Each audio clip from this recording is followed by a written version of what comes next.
Sasagutin ang inyong mga katanungan. Diretsahan. #palatanong.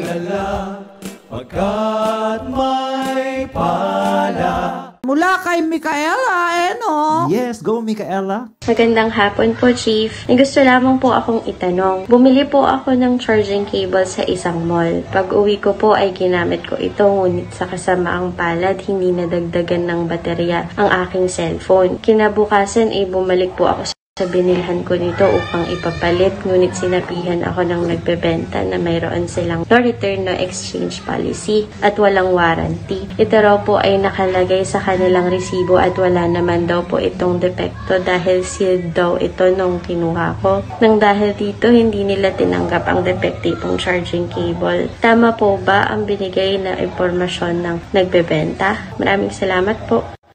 Mali yung sinasabi na nagbebenta, JC. Opo, Chief. Aba, pwede pasara yung, ano na yan, ng DTI yung nagbebenta na yan, tindahan nila.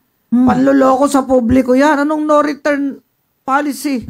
Sira eh. Sige nga, JC, sagutin mo nga. Ayun, sang-ayon po ako sa sinabi po ni Chief Acosta po, Ate Micaela. Hindi po tama yung sinabi na nagbebenta na hindi po pwedeng ipalit yung sira po na charging cable. Nakasaad po sa ating new civil code na ang pagbebenta po ng depektibo o ng produkto po ay may kaakibat po na implied warranty. Kung saan po ginagarantiya na nagbebenta na wala pong nakatagong depekto o sira ang kanyang binebentang produkto. Yeah. Ate? So, yung implied warranty importante po ito para sa protection po ninyo bilang bumibili.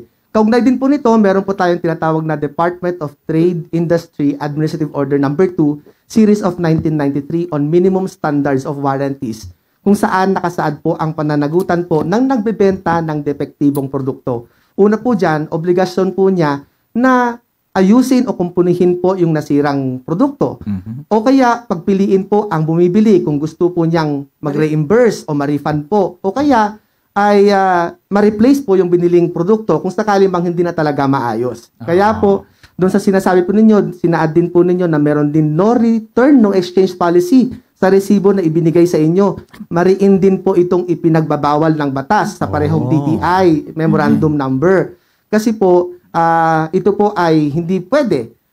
So, pinagbabawal din na ipaskil sa establishmento o store sa tindahan ng nasabi pong nagbebenta ang nasabing no return, no exchange policy. Wala na yan. Pag may ganyan, pwede pasara ng DTI yan No return, no exchange. Hindi totoo yan. May consumers protection na ho tayo sa mga batas.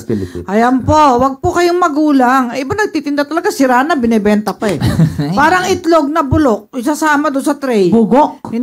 Bugok na. Hindi mahalata ng bibili. Lalo kung hindi isang tray lang, patong-patong. Ay, yung pandaraya po, pag sinamahan natin yung pagtitinda ng pandaraya, alam nyo ba, may malas yan eh.